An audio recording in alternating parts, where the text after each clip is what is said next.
What's up guys, my name is Ace, and last night we got the weapon balancing update in Black Ops Cold War's multiplayer, and with this there were quite a few nerfs to sniper rifles, buffs to assault rifles, and a few other little things, and we're going to be covering all of those in great detail in today's video. I'm not just going to be reading the patch notes, I'm actually going to be showing you guys side by side and before and after. Now, just a disclaimer, since there's always confusion anytime I talk about weapon balancing in Cold War's multiplayer, this is for Cold War's multiplayer only, and it doesn't apply at all to Warzone. Weapon balance in Warzone is handled completely separate to Cold War's multiplayer. And with that, let's just dive into the stuff right up front that you guys are probably here for, at least many of you. And this is the sniper rifle changes. And the first thing we're going to talk about is the addition of flinch to sniper rifles. And this only applies to sniper rifles as well as the crossbow, but we'll look at that in a little bit. But as you can see here, I did pre-patch and post-patch testing for the flinch on every one of the sniper rifles, keeping in mind I was standing at the exact same point, I had the exact same point of aim, and I was also being shot by the exact same weapon in the exact same location.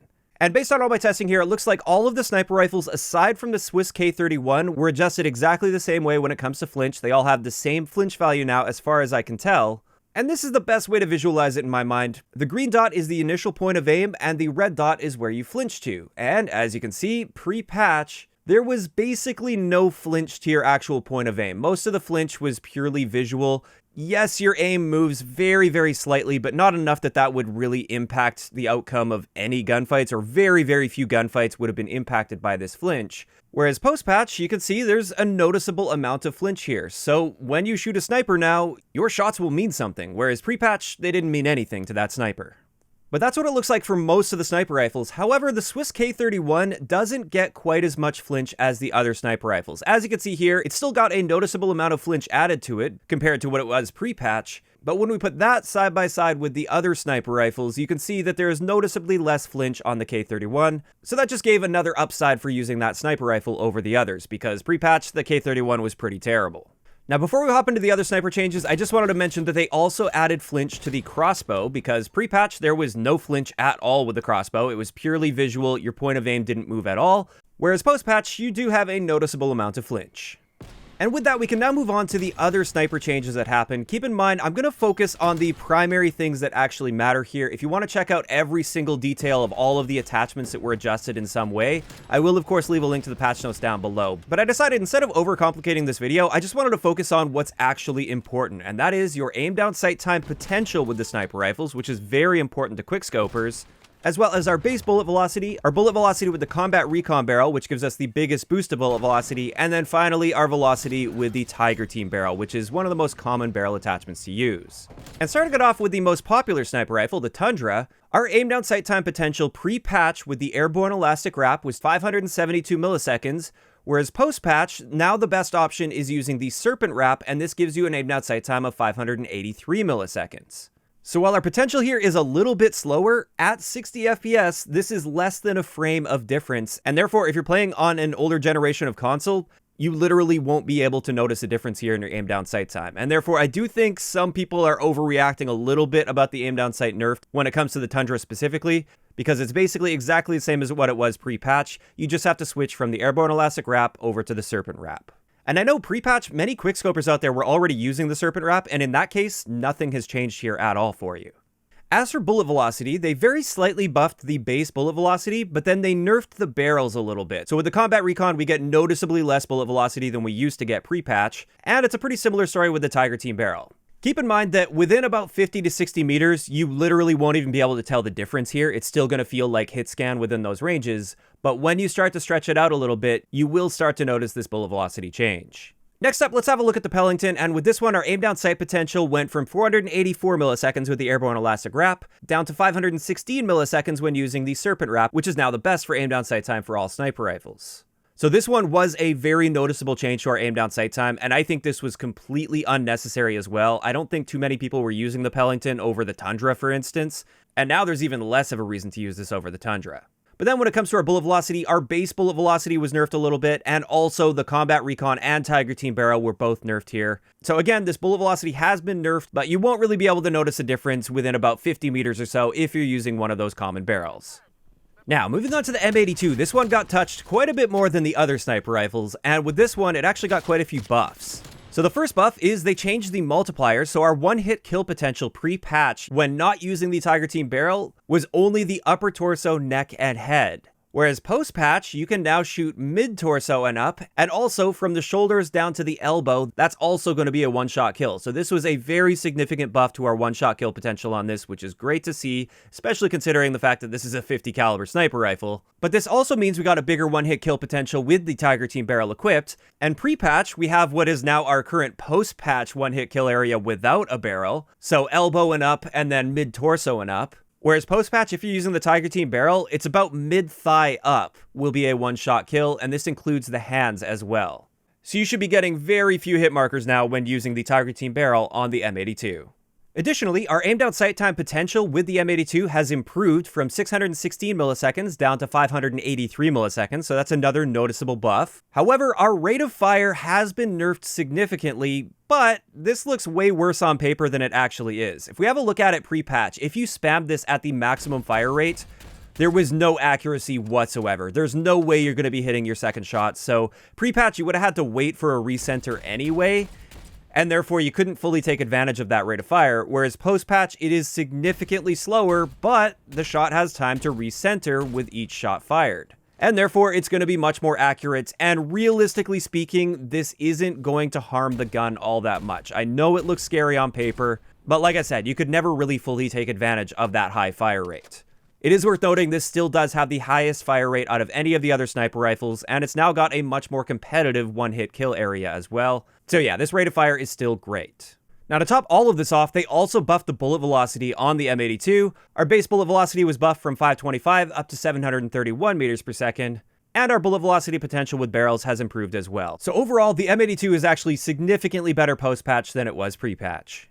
But moving on, let's have a look at the ZRG, and with this one, our aim down sight potential went from 572 milliseconds up to 600 milliseconds. So this was nerfed a little bit in that area. We're talking about a 1 to 2 frame difference for our aim down sight time. And our base bullet velocity was nerfed by 2 meters per second, which is negligible. However, our barrels were nerfed noticeably in this area, but we still have an incredible bullet velocity with the barrels. There are very few lines of sight in the game where you would ever have to lead a target, even with these nerfed velocity values with the barrels.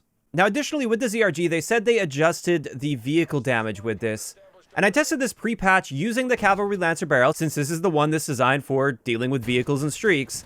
And pre-patch, it took 2 shots to take down a spy plane. Post-patch, it's still 2 shots. Then I also tested against an attack chopper. Pre-patch, it was 4 shots, and post-patch, it is still 4 shots.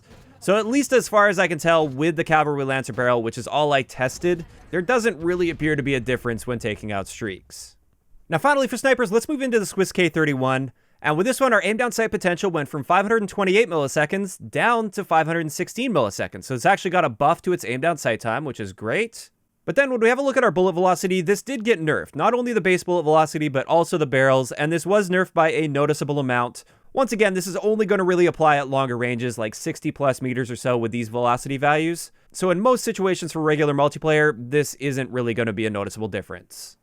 So yeah, with that, that's going to wrap it up for the changes to the sniper rifles, and overall, I'm quite happy to see especially the flinch change. I love the addition of flinch here. I love the fact that this is going to provide a bit more counterplay to quickscopers, because pre-patch, it was just too easy for the average player to pick up and do.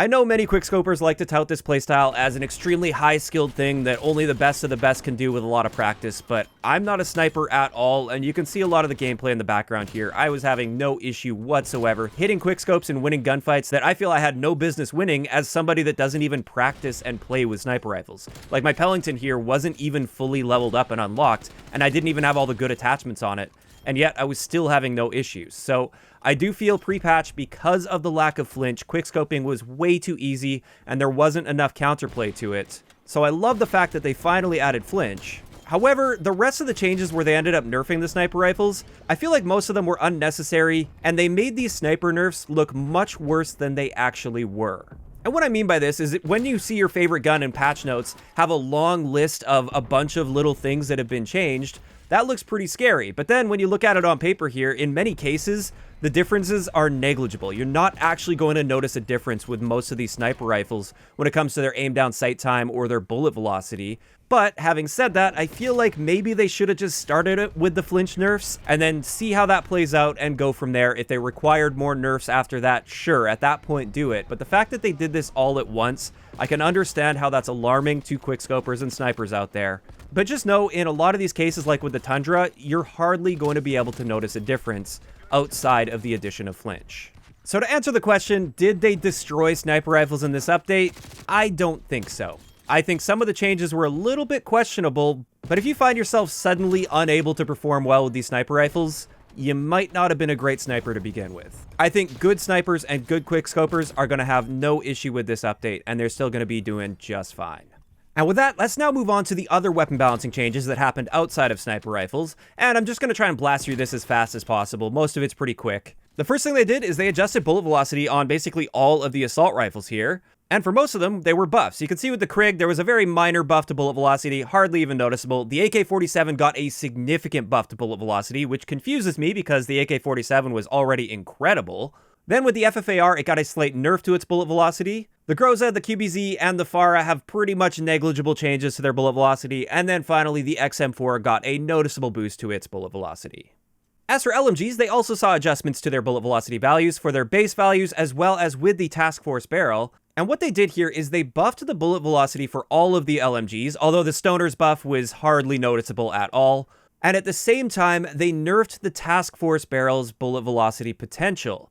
So what they were trying to do here is reduce reliance on the task force barrel, and I think this is great because I really feel like pre-patch you had that reliance on the task force barrel to get the best bullet velocity possible, whereas post-patch there's going to be a lot less reliance on that task force barrel, especially with the RPD and the M60.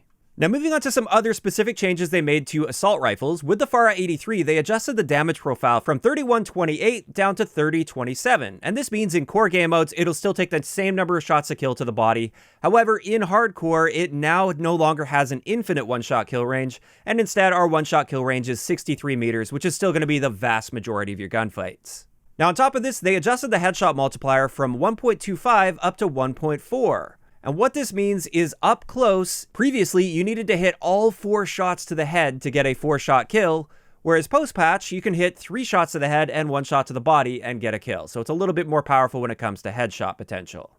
Then taking a look at the FFAR, this one also got a damage change, and with this, its maximum damage went from 27 up to 28. And again, this doesn't change the number of shots to kill to the body in core game modes. However, it does now give the FFAR a one-shot kill potential in hardcore modes, and that one-shot kill range is going to be 38 meters. It's also worth noting that in core game modes, while it doesn't affect the number of shots to kill to the body, it does make it so you now only need to mix 1 headshot in with body shots to get a 5-shot kill, whereas pre-patch you had to mix 2 headshots in with body shots to get a 5-shot kill. I think this is definitely a welcome change to the FFAR for both core as well as hardcore. But finally, for individual changes to assault rifles, the GROZA got a headshot nerf. The base damage remained exactly the same as before, but our headshot multiplier went from 1.4 down to 1.25. And up close in the maximum damage range, this doesn't matter. It's still going to require 2 headshots mixed in with body shots to reduce the number of shots to kill.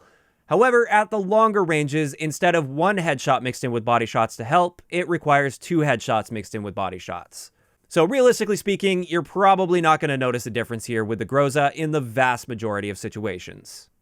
And finally, when it comes to weapon balancing changes with this update, the pistols all got a bullet velocity buff, but it's kind of laughable. If you look at the 1911, it was buffed from 200 up to 206 meters per second, and it's a similar story with all of the other ones. You can essentially just ignore this change because you will never notice the difference. And with that, that's going to wrap it up for today's video on all of the weapon balancing that we saw with this update. It's also worth noting that we did get the ping meter back, which is great news because console players haven't been able to check their ping in a game since the launch of Season 3, but we now have that ability again, which is awesome to see. And of course, I'd like to know in the comment section below, what did you guys think of all of these weapon balancing changes with this update? Are you generally happy with the changes or unhappy with any of them? Just let me know those thoughts and why in the comment section down below. If you enjoyed the video, a like rating is always appreciated, and don't forget to subscribe for more if you haven't already. I'll talk to you guys next time.